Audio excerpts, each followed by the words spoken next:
객관적으로 봤을 때 해외 거래소보다 국내 거래소가 안전하다는 건 좀 확실해 보여요. 해외 거래소에 비하면. 왜냐면 특히나 이제 5대 거래소 있죠. 우리나라 5대 거래소, 옷비트, 빗썸, 코인원, 코빗, 고팍스 이런 거래소들은 상대적으로 훨씬 더 안전하다고 볼 수 있죠. 왜냐하면 이게 특근법 적용을 하면서 보안이나 이 투자자 보호에 대해서 굉장히 많은 부분들을 강화를 한 거죠. 한국이 산업의 성장보다는 어쨌든 투자자 보호에 더 많은 방점을 둔 게 사실이거든요. 그게 오히려 지금은 조금 빛을 발하고 있는 느낌이에요. 네, 굉장히 많은 규제들 때문에 앞으로도 국내 거래소는 해외 거래소보다 더 안전할 거라고 생각을 해요. 네, 저는 암호화폐 트렌드 2023의 저자이고요. 총 7권의 책을 쓴 작가입니다. 현재 미래가치연구소의 대표로 있고요. 여러분들에게 이 암호화폐에 대한 올바른 투자 방향성을 제시하기 위해서 좀 다양한 활동들을 하고 있습니다. 제가 요즘에 이제 소통을 좀 많이 하려고 노력을 해요. 그래서 이제 저와 소통을 하실 수 있는 그런 좀 채널들을 좀 소개해 드리려고 합니다. 간단하게. 그래서 유튜브 채널 박 작가의 지식연구소라는 채널로 찾아오셔도 되고요. 아니면 이제 클래스 101에서 제가 코인발 부의 탄생 100배 오를 암호화폐 투자법이라는 클래스도 운영을 하고 있습니다. 그리고 크립토 트렌드 랩이라고 하는 이 카카오톡 오픈 채팅방 커뮤니티도 운영 중이니까요. 제가 이제 설명과 댓글란에 남겨드리면 소통이 필요하신 분들께서는 찾아오셔서 함께 또 많은 이야기들 나누면 좋을 것 같습니다. 네. 이 영상 올라간 다음에 제가 댓글 올려주시면은 고정하도록 하겠습니다. 네, 감사합니다. 그래서 대표님, 저희가 지지난주인가요? 한 며칠 네, 전에 같이 영상을 찍었는데, 그 이후에 정말 큰 이슈가 하나 터진 것 같습니다. 그렇죠. 갑자기 시장이 너무 많이 변해버렸죠. 어떻게 네. 보면. 소위 이제 FTX 거래소 사태라고 하는데, 우선 요거 좀 간략하게 한번 정리 좀 해주실 수 있으실까요? 네. 아마 많은 분들께서 또 관심이 있으신 분들은 좀 찾아보셨을 것 같아요. 그래서 큰 흐름에 대해서만, 어차피 좀 중요한 건 앞으로 시장이 어떻게 될 것인가에 대한 부분이니까요. 제가 좀 간단하게만 정리를 해드리면, 11월 2일에 이 코인데스크에서 FTX 자회사인 알라메다 리서치의 대차 대조표에 문제가 있다. 이렇게 기사를 내보내요. 그러니까 총 자산 중에서 이 FTX 모회사죠. FTX 거래소에서 발행한 FTT 토큰이 너무 많다는 거예요. 왜냐하면 담보의 어떤 안정성에 분명히 문제가 있겠죠. 그렇게 되면. 그리고 4일 뒤에 바이낸스 CEO 창펑자오가 자신들이 보유한 FTT 토큰 2,300만 개를 청산하겠다고 발표를 했어요. 그러니까 이제 이 캐롤라인이라고 알라메다의 이제 CEO예요. 그리고 FTX 뽀글이 샘 뱅크먼 프리드가 나와서 네, 이 뽀글이라고 부르죠, 많이들. 네. 서로 이제 그런 얘기들 해요. 우리는 자신 있다. 충분히 자본력이 되고 만약에 매물이 나오면 22달러에 받아주겠다. 뭐 이런 얘기들을 했어요. 그래서 굉장히 자신감 있는 것처럼 보였는데 갑자기 이제 11월 8일에 FTX 인출이 중단됐다는 게 확인이 되면서 상황이 급반전하기 시작합니다. 그리고 같은 날 이 바이낸스가 FTX를 인수하는 내용의 투자 의향서를 서명하고 실사 작업을 했다고 그랬죠. 그래서 사람들이 글로벌 1위 거래소인 이 바이낸스가 이 구제를 해주겠지라는 기대를 많이 했었어요. 근데 바로 다음 날에 하지 않겠다 철회를 한 거죠. 근데 그 이유가 뭐냐면 생각보다 이 재무 상태가 더 구린 거죠. 네. 그리고 미 금융당국이 이거를 승인을 해줄 리가 없다는 거예요. 왜냐하면 바이낸스는 중국계 자본이 많이 들어가 있거든요. 그래서 결국은 이제 철회가 되니까 바로 이제 그 다음날 이제 파산 신청을 한 겁니다. 그래서 지금까지 이제 피해 금액은 66조 이제 파산에 시가총액이 260조가 증발했고 이후에 이제 추가로 해킹에 의해서 6,300억에서 뭐 그 이상 해킹 피해까지 겹쳐진 사실은 뭐 역대급 사례로 이제 기록이 된 거죠.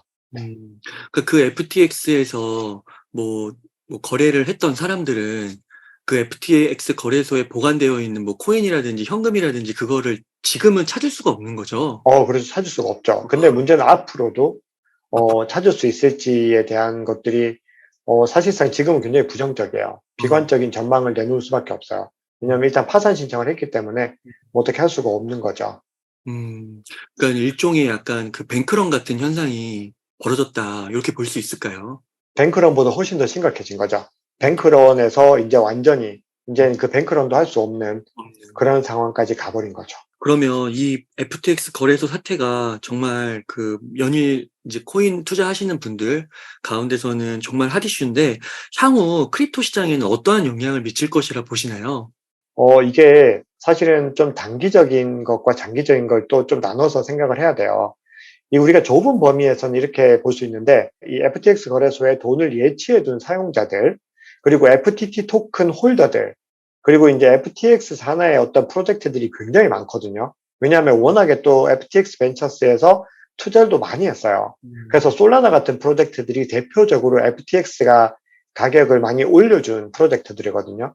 그래서 이런 프로젝트를 이제 또 보유하고 있는 분들, 이런 분들은 굉장히 단기적으로 좀 손해를 볼 수 있는 상황이고, 가장 이제 심각한 건 예치하신 분들이 돈을 돌려받기가 힘들다는 건데, 지금 문제가 또 뭐냐면 이 기사가 나오는 걸 보면은 한국인들이 가장 피해가 많대요. 어. 한국인 투자자들이 가장 많이 손해를 봤다는 거죠, 금전적으로. 그 한국인 분들이 FTX에서 거래를 하신 거예요? 그럼요. 굉장히 많이 하죠. FTX 거래소 많이 사용하죠. 아마 만 단위가 넘을 거예요. 그래서 업비트가 아니고. 업비트는 훨씬 많죠. 국내 훨씬. 거래소는 훨씬 많은데 어. 해외 거래소 중에서 이제 많이 사용하는 데가 이 바이낸스랑 FTX예요. 그래서 이 두 개를 사용하기 때문에 피해가 굉장히 컸고요. 근데 사실은 이제 이렇게 생각하면 나는 FTX랑 관계 없다고 생각하시는 분들도 계실 수 있는데, 사실은 이보다 이제 훨씬 더 큰 파장이 오고 있는데, 그걸 제가 세 가지 정도로 좀 구분을 해 드릴게요. 음.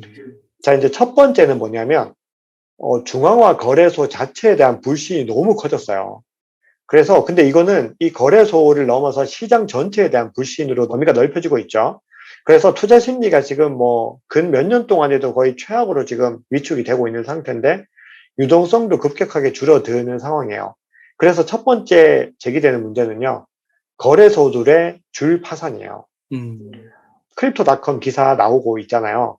크립토닷컴이 이게 이제 어떤 일이 있었냐면 바이낸스 창펑자오가 이제 더 이상의 어떤 추가적인 피해를 막기 위해서 거래소들이 자발적으로 이거를 이제 리저브 본인들의 준비금을 공개하자고 얘기를 했어요. 음. 그러니까 고객들이 돈을 찾기 위해서 왔을 때 뱅크런이 일어나더라도 우리가 충분히 돈을 내줄 수 있다. 이것만 확인되면 고객들은 안심하고 투자를 할 수 있잖아요. 그걸 해달라고 하자고 했는데, 그러니까 이제 거래소들이 오케이, 그렇게 하자. 공개를 했는데, 여기서 좀 꼼수를 썼다는 의혹이 제기된 거예요. 그게 뭐냐면, 이 크립토닷컴에서 32만 개의 이더리움이 게이트.io라는 거래소로 송금된 사실이 알려진 거죠. 어. 이게 무슨 의미냐면, 이 거래소들이 서로 준비금을 돌려막아주고 있다는 거예요. 아. 돌려막기를 하고 있다는 거예요. 딱 인증하고 또 보내는 거군요. 그렇죠. 이게 스냅샷이라고 해요. 스냅샷 찍고 보내고 이런 걸 하고 있다는 거예요. 그러면서 이제 회자가 되면서 사람들이 이걸 파보니까 역시나 이런 거래소들도 상태가 별로 좋지 않다라는 평가가 지금 나오고 있는 거거든요. 불신할 그러니까 수밖에 없겠네요. 엄청난 불신이죠. 그런 상황에서 지금 탑10에 드는 거래소 중에서 쿠코인이나 후오비도 지금 상태가 좋지 않다는 얘기가 나오고 있는데, 상황이 이렇다 보니까 사람들이 바이낸스조차도 못 믿는 거예요. 어. 그래서 바이낸스에서 이제 어젠가 26억 달러, 3조 5천억 원어치 암호화폐가 인출이 됐어요. 이 고객들이 무서우니까 돈을 찾기 시작하는 거죠. 자, 그렇게 되면 어떻게 되냐면 이 테라 루나 사태 이후에 3AC랑 보이저 디지털, 뭐 셀시우스 다 지금 파산 신청했잖아요. 이런 것처럼 거래소들이 연쇄적으로 영향을 받을 수 있다. 이게 굉장히 지금 큰 이슈가 되고 있어요. 첫 번째는 저는 그거라고 생각을 하고요. 두 번째는 개인 투자자들의 불신도 중요한데 기관 투자자들의 불신도 너무 커졌어요. 이게 왜 그러냐면 이 샘 뱅크먼 프리드가 이 미국 정계 로비로 유명한 인물이죠. 로비를 얼마나 많이 했냐면은 이 민주당 후원금이 조지 소로스 다음에 2위예요. 진짜요? 엄청나게 많아요. 그 정도로 많이 했어요. 로비를 천문학적인 로비를 해서 가상자산 정책의 가장 큰 입김을 가지고 있었던 사람이 샘 뱅크먼 프리드예요. 근데 이런 노력들 때문에 사실은 기관 투자자들이 많이 진입한 게 있어요. 왜냐하면 뭔가 정부와의 어떤 커넥션들, 뭔가 믿을만하다는 그런 신뢰도를 뭔가 거품을 통해서 많이 심어준 거죠. 근데 최근에 이번 사태가 일어나면서 뭐 캐나다 온타리오 뭐 교사연금부터 싱가포르 국부펀드, 소프트뱅크 비전펀드, 제네시스 트레이딩 뭐 이런 회사들이 다 피해를 입었거든요. 그러니까 기관 투자자들이 가상자산에 들어올려던 움직임이 많이 찬물이 끼얹어진 거죠. 그래서 이게 또 하나의 문제점입니다. 그 세 번째 가장 중요한 건요, 이제 규제 이슈가 될 거예요. 이제 미국 금융당국들이 대놓고 암호화폐를 잡을 수가 있잖아요. 왜냐하면 이렇게 큰 사태가 일어났으니까 투자자 보호라는 어떤 그런 타이틀을 내세우면 이제 뭐 어떤 규제든 할 수 있을 만한 그런 상황들이 될 수 있어요. 그렇기 때문에 우리가 지금 이 지점에서는 규제 이슈를 가장 이제 철저하게 봐야 되는 거죠. 아 그러네요. 이게 기관 투자자들이 좀 들어온다고 막 블랙록이나 이런 데서도 피델리티나 이런 그렇죠. 데서도 투자한다고 했었는데 아무래도 그 기간이 쪼금 뭐 더 연기됐다고 봐야 될지 중단만 안 되면 그럴, 괜찮을 것 같은 그런 느낌이네요. 그런 느낌이죠. 네. 근데 뭐 그런 기업들 같은 경우는 사실은 대부분이 좀 간접적으로 음. 우회적인 지원을 많이 했어요. 예를 들어서 피델리티도 뭐 ETF도 신청했지만 서클 같은 회사들을 지원해주고 이런 식으로 이 간접적인 뭐 그런 식의 영향력을 발휘했는데 사실 뭐 완전 대놓고 이거를 자산으로 담고 있는 회사들도 많이 있었는데 음. 그런 기관들은 더 직격탄을 사실은 맞은 거죠. 아. 왜냐하면 이게 자산상의 어떤 균열이 발생하는 거니까요. 음. 그래서 이제 단기적으로는 굉장히 좀 좋지 못한 그런 상황이라고 볼 수 있을 것 같아요. 그 세 번째 규제 이슈 말씀하셨잖아요. 네. 그 혹시 예상되는 규제들이 있을까요? 일단 규제에 대해서는 구체적인 방향성을 지금 얘기할 수 있기는 조금 아직까지는 시기적으로 좀 그런데 우선 큰 그림에서는 뭔가 하나가 빨리 정해질 것 같아요. 이게 뭐냐면 지금 이 가상자산을 누가 규제해야 되냐에 대한 이슈가 음. 미국에서 이 금융당국끼리도 좀 알력이 있었거든요. 그게 이제 어디냐면 미국 증권거래위원회 SEC랑 미국 상품선물거래위원회 CFTC가 서로 본인들이 여기에 어떤 주관 기관이 되겠다 해서 서로 실랑이를 벌였는데 그게 이제 업계에서는 누구를 훨씬 더 원했냐면 CFTC를 원했죠. 왜냐하면 SEC 같은 경우는 리플에 소송도 걸었잖아요. 음. 그러니까 SEC는 그냥 투자자를 보호한다는 부분에만 집중하고 있어요, 지금 현재. 근데 CFTC는 투자자 보호에다가 이 산업의 성장 부분을 함께 고려하고 있다는 평가를 받았거든요.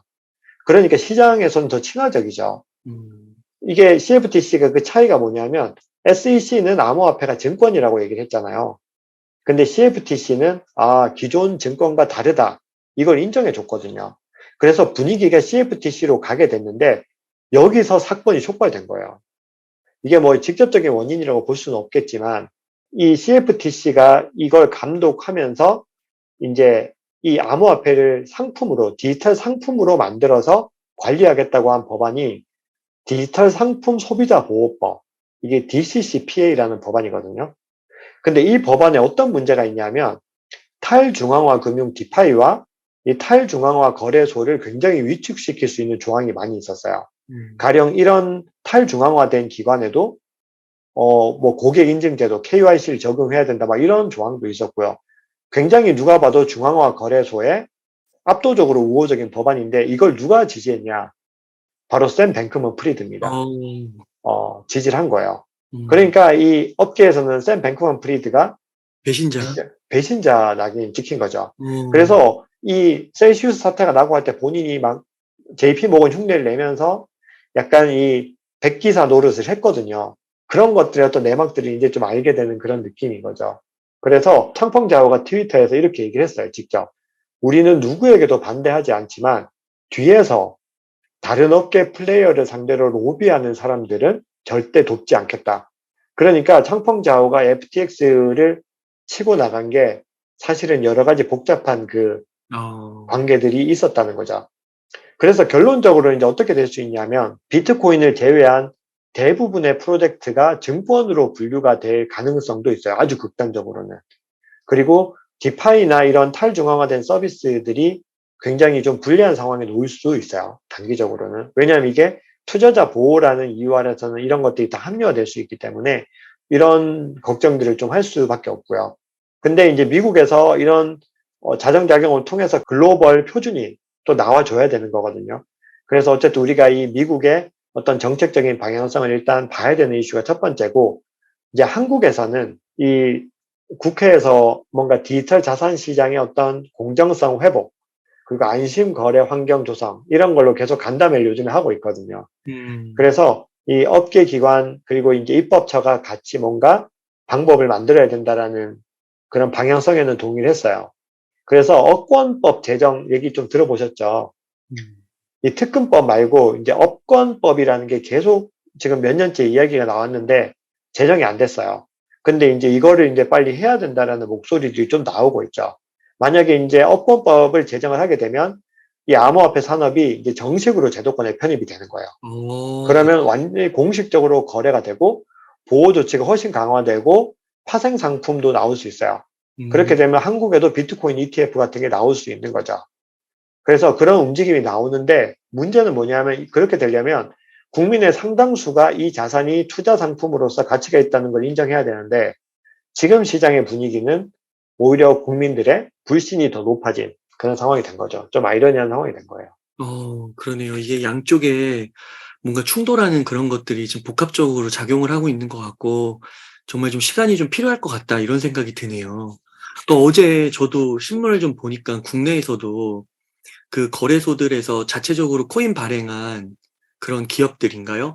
그런 기업들은 전수조사한다고 하더라고요. 네, 맞아요. 그런 이- 것들이 이제 하나하나 조사가 되면서 규제가 될 수도 있는 거고, 그렇죠. 이제 뭔가 더 이 시장이 건전하고 깨끗하게 이제 더 음, 되는 과정인 거죠. 근데 우리가 이제 지금 단기적으로 너무 무섭지만 만약 이 산업이 근본적으로 성장하려면 음, 굉장히 필요한 작업이라고 생각을 해요. 네.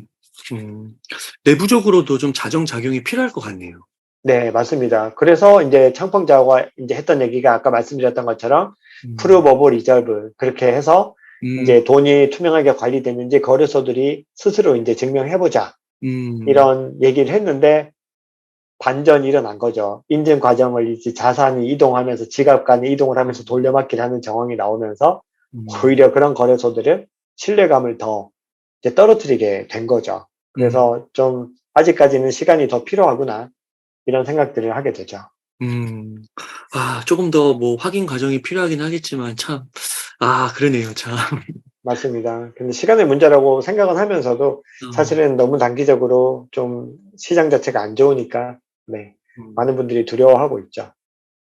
이렇게 좀 두려운 상황 속에서 저희가 또 한번 역사를 또 되짚어 볼 필요도 있잖아요. 그렇죠. 제가 이제 알기로는 과거에도 이런 일들이 좀 많았다고는 하는데, 그때도 이런 것들을 이 정도 강도였던 건가? 그게 좀 궁금하고, 그런 것들을 겪고 비트코인이 이제 또 오늘처럼 이제 많이 떨어지기는 했지만, 이렇게 살아남은 건가요?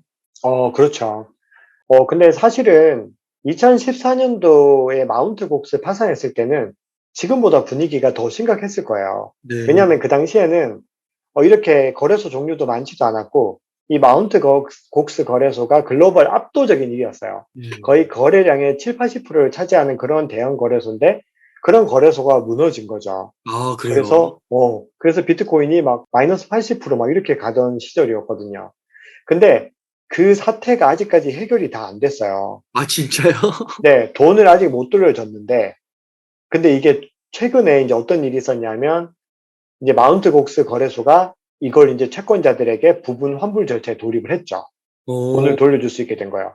그래서 그 8년이라는 시간 동안에 비트코인 가격이 너무 많이 올랐잖아요. 엄청 올랐었겠죠? 엄청 올랐죠. 그 당시 기준으로 거의 뭐 40배, 50배 올랐을 텐데, 이제 그걸 가지고 보상을 해주기로 한 거예요. 진짜요? 네네. 그래서 와, 이거를 이제 달러와 비트코인과 비트코인 캐시 세 가지 옵션을 좀 나눠가지고 이 13만 7천 BTC를 이제 지급할 예정이라고 이제 결정이 됐죠. 법원에서 이제 다 결정이 된 거예요. 와, 그러니까 이제 투자자들 입장에서 우리들이 이렇게 오래 기다렸는데 보상액을 산정할 때 비트코인 상승분을 반영해 달라 뭐 이런 요구들도 있었고요. 그런 것들이 이제 반영된 결과인 거죠. 자, 그렇게 되면은 이제 돌려받은 채권자들이 이제 하나의 문제가 또 뭐냐면 일단 부분적으로는 계속해서 구제를 받을 수 있을 가능성이 이제 커졌는데 이 돌려받은 채권자들이 시장에 비트코인을 대거 매도했을 때 음, 이 시장이 또 단기적으로 흔들릴 수 있다라는 이야기, 어떤 설이 있고요. 또 하나는 호들이라고 하잖아요, 우리가. 음, hold on for dear life. 이게 음, 확고한 존버 개념인데, 그렇게 계속 유지를 할 것이다라는 의견이 있는데, 어쨌든 FTX 거래소도 좀 이렇게 장기적으로는 해결이 되는 방향으로 갈 수 있으면은 너무 좋은 거죠. 음. 일단 이게 단기적으로 해결할 수 있는 방법은 사실 좀 요원해 보이지만 우리가 시간이 지나면서 차츰차츰 회복이 돼서 피해를 당하신 분들이 다 이제 회복이 되면 좋겠다. 그런 생각을 또 해 보게 됐죠. 그래서 음. 결국 결론적으로는 이 시장은 기다리면 또 뭔가 새로운 기회들이 올 수도 있겠구나. 그런 생각들을 또 하게 됐습니다. 그러니까 그 FTX 거래소에서 거래를 하시던 유저분들이 뭐 진짜 신락 같은 희망으로 다시 그렇게 마운트 국스처럼 자신들의 그 자산을 찾을 수도 있겠네요. 네, 뭐 시간이 지났을 때는 이게 거기에 자산이 얼마나 많이 뭐 보존이 되어 있을까의 문제이기도 할 것 같아요. 그러니까 네. 마운트 곡스 같은 경우도 상당한 비트코인을 해킹을 당해서 소실을 했지만 어쨌든 보유하고 있었던 또 비트코인이 많이 있었거든요. 그러니까 상황이 다르긴 달라요. 근데 네. 어쨌든 뭔가 좀 희망적인 메시지들이 좀 많이 나오면 좋겠다라는 일종의 기대감이죠. 네. 음. 아 그러면요. 그 대표님 이게 정말 궁금한데 지금 말씀하신 대로 시간이 지나면은 정말 해결될 것인가? 아니면은 정말 이러한 사태가 계속해서 이렇게 누적적으로 터지면서 또 앞으로도 또 어디서 또 뭐가 터질지 모르잖아요, 도미노처럼. 어, 그렇죠. 그래서 이 비트코인과 또 알트코인의 대장이라 할 수 있는 이 이더리움의 가치가 혹시나 영원으로 가지 않을까? 음. 그럴 가능성은 전혀 없는 것인가? 아닙니다. 극단적으로 모든 상황이 가능한 것 같아요. 이 시장은 우리가 예측하는 그 수준을 훨씬 더 뛰어넘는 것 같아요. 왜냐하면 시총 뭐 200조가 넘는 거래소가 단 일주일 만에 문을 닫아버리는 이런 일들도 있었고, 테라루나 사태에서 이미 한번 경험을 해봤는데, 그게 벌써 이렇게 돼버린 거죠. 그래서 모든 건요, 수요와 공급에서 가격이 발생하는 거잖아요. 근데 비트코인은 공급이 딱 정해져 있는 상태에서 수요에 의해서 가격이 결정되는 거죠. 그래서 극단적으로 수요가 0으로 수렴을 하면은 뭐 가격은 0원으로도 갈 수가 있겠죠. 근데 이거는 원론적인 얘기인 거고요. 암호화폐 업계에서는 굉장히 오래전부터 중장기적으로 투자하시는 분들도 많이 있고, 음. 그리고 아까 얘기했던 호들, 그런 문화들도 있고, 어쨌든 지금 아무리 어려워도 장기적으로 성장할 거라는 확고한 믿음을 가진 분들이 정말 많이 있다는 거거든요. 그래서 개인적으로는 그렇게 되지 않을 거라고 생각을 하지만, 어쨌든 모든 가능성에 대해서 염두에 둬야 되기 때문에 우리가 자신만의 어떤 투자 원칙을 잘 세워서 가야 되는 거죠. 결국은. 네. 그러니까 그 아까 마운트 곡스 그 사례에서도 그런 일이 터졌을 때 어떻게 보면은 초창기였고 그리고 세계 최대 뭐 70~80%의 그런 거래가 집중되던 곳이었고 그런 곳이 그런 위기에 처했을 때 사실 그때 다 팔 수도 있었던 건데 어떻게 보면 그때도 그 소위 비트맥시라고 하는 분들이 그 비트코인을 그렇죠. 계속 보유해 줬던 거잖아요. 그렇죠. 맞아요. 그 상황에서도 비트코이너들이 끝까지 쥐고 있었고, 아. 그래서 생각해 보면 이제 마운트 곡스 파산으로 크립토 인터가 왔던 게 8년 전이거든요. 근데 그 사이에도 숱하게 많은 일들이 또 있었을 거잖아요. 뭐 더 음. 다오 해킹도 있었고, 그 외에도 크고 작은 뭐 2018년에도 폭락장이 있었고, 그렇게 많은 정말 엄청난 우여곡절을 겪어왔는데도 아직까지도 이 시장이 음. 계속해서 성장을 하고 있다는 거고, 또 하나 너무 또 고무적인 거는 이렇게 암호화폐 시장에서 돈놀이를 하는 사람들도 있지만 이 산업의 근본적인 발전을 위해서 노력하는 사람들은 더 많을 거라는 거거든요. 그래서 그런 것들 여러 가지로 생각을 했을 때는 개인적으로는 향후 몇 년 뒤에 반드시 이 시장은 또 전진할 것이다. 그렇게 생각을 합니다. 그러면 대표님 그 이렇게 FTX라는 세계에서 2 위였죠? 이제 코인베이스랑 2, 3위를 좀 많이 다퉜는데 2위였던 시기도 굉장히 많았어요. 네. 그런 거래소가 이제 파산이 됐는데 이거 국내 거래소는 괜찮은지 뭐 업비트, 빗썸, 코인원, 코빗 이런 것들 있잖아요. 네. 어떻게 보세요? 일단은 제가 아까 말씀드렸던 것처럼 어떤 일이 일어날 수도 있다는 거 일단 전제로 하셔야 될 것 같고요. 이거를 인제 우리가 무조건 100% 안전하다 이렇게 논리를 가져갈 수는 없어요. 근데 객관적으로 봤을 때 해외 거래소보다 국내 거래소가 안전하다는 건 좀 확실해 보여요. 어. 해외 거래소에 비하면. 왜냐면 특히나 인제 5대 거래소 있죠. 우리나라 5대 거래소 업비트, 빗썸, 코인원, 코빗, 고팍스 요런 거래소들은 상대적으로 훨씬 더 안전하다고 볼 수 있죠. 왜냐하면 이게 특근법 적용을 하면서 보안이나 이 투자자 보호에 대해서 굉장히 많은 부분들을 강화를 한 거죠. 음. 그리고 한국이 또 전 세계 최초로 트래블 룰도 적용한 나라잖아요. 어. 한국이 산업의 성장보다는 어쨌든 투자자 보호에 더 많은 방점을 둔 게 사실이거든요. 그게 오히려 지금은 조금 빛을 야 발하고 있는 느낌이에요. 그렇구나. 예. 굉장히 많은 규제들 때문에 음. 오히려 좀 더 안전하다는 평가를 받고 있고, 그래서 지금 해외 거래소에서 국내 거래소로 많은 코인들이 돌아오고 있어요. 시장 이제 뉴스를 보면요. 거래량 자체가 훨씬 더 지금 국내 거래소가 많이 늘고 있거든요. 음. 그래서 그런 흐름이 있어요. 그리고 또 중요한 거는 국내 거래소 같은 경우는 고객 예치금을 완전히 분리를 했거든요.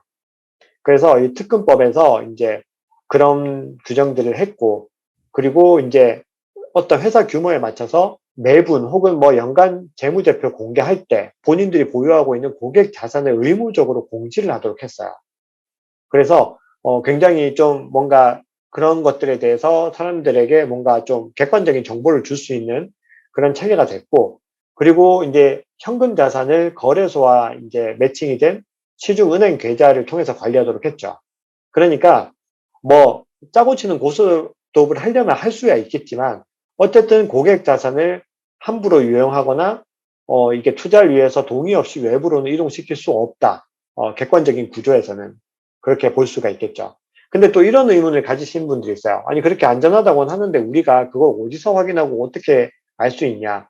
그래서 이 부분에 대한 보완들도 이루어지고 있어요.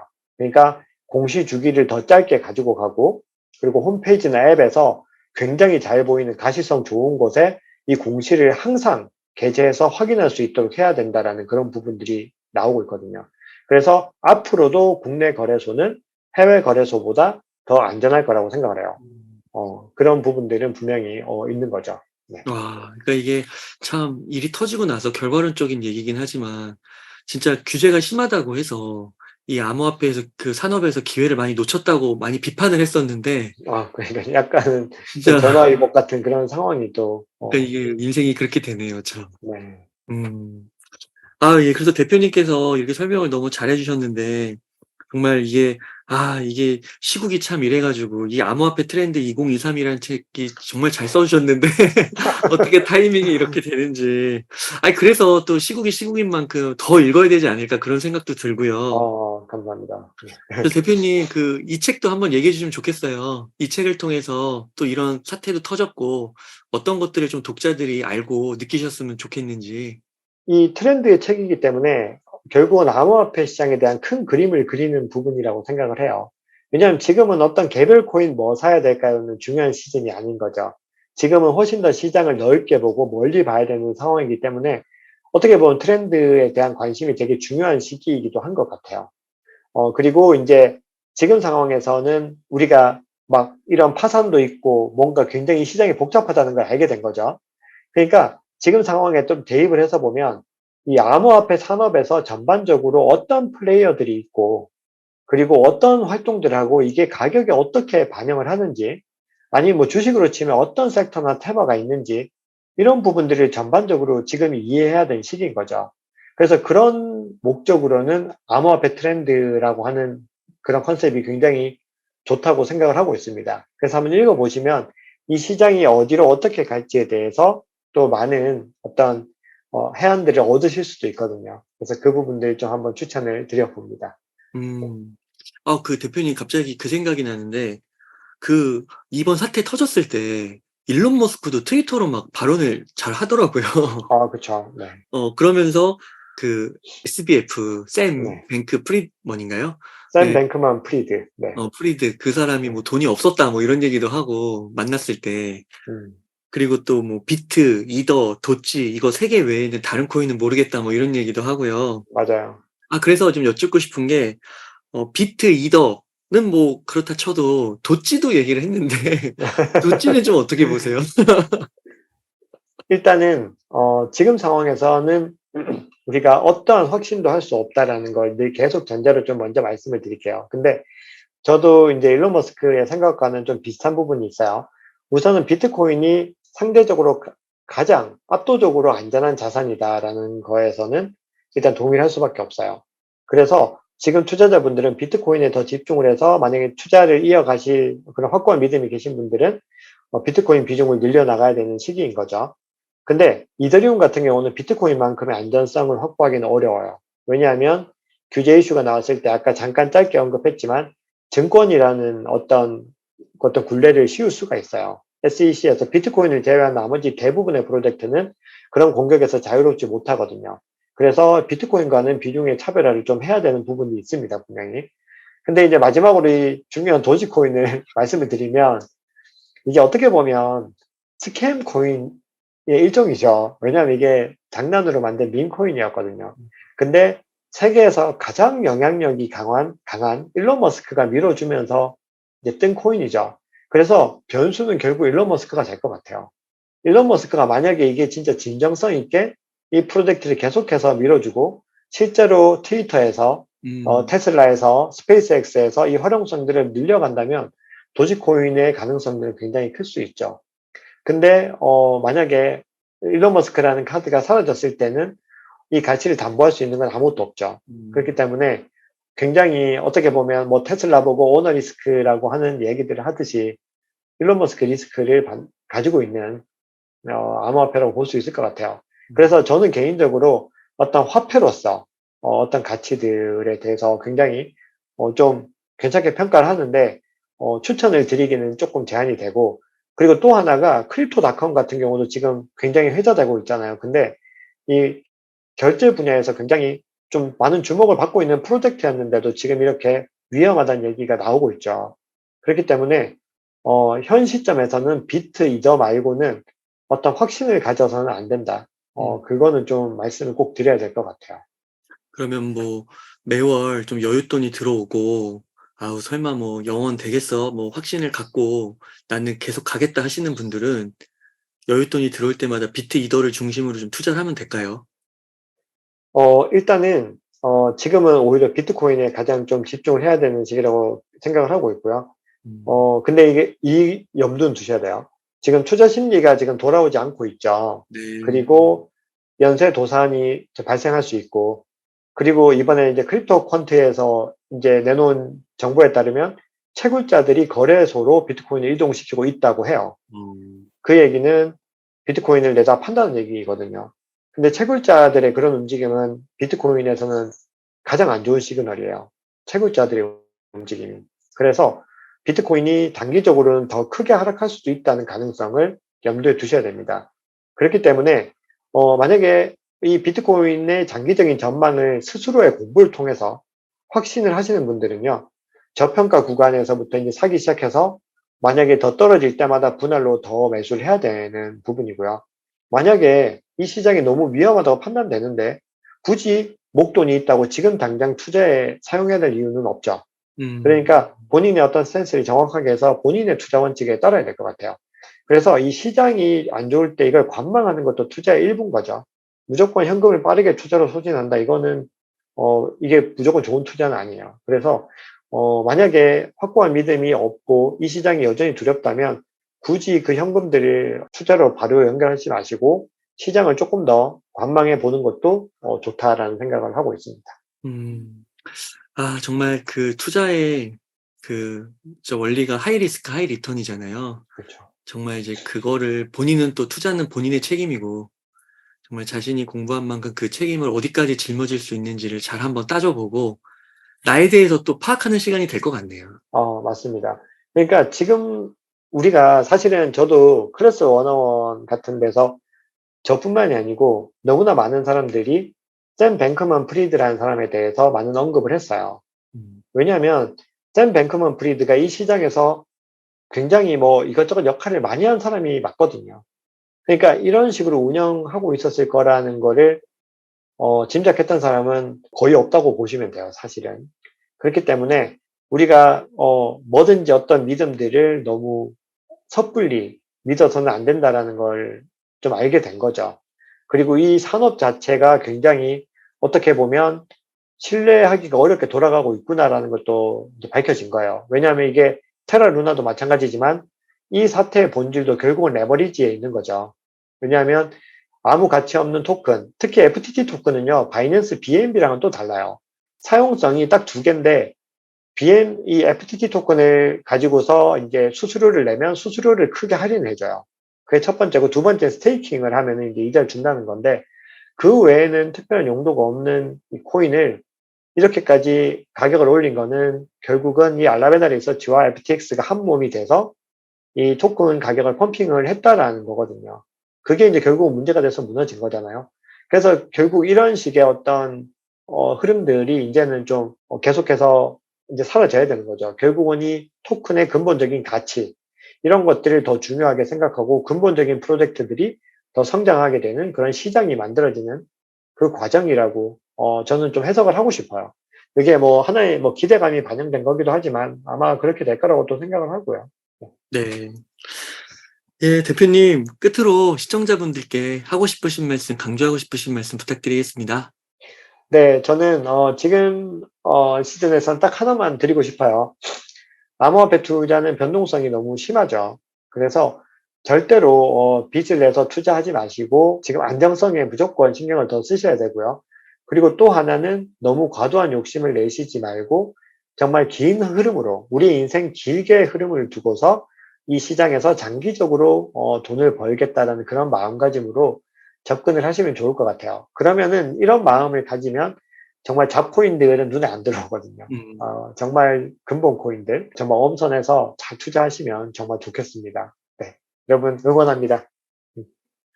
이렇게 해서 암호화폐 트렌드 2023의 저자이신 박종환 대표님과 이야기를 나눠봤습니다. 긴 시간 동안 유익한 인사이트 많이 나눠주셔서 감사의 말씀드립니다. 오늘 네, 고생 많으셨습니다. 감사합니다. 네, 고생 많으셨습니다.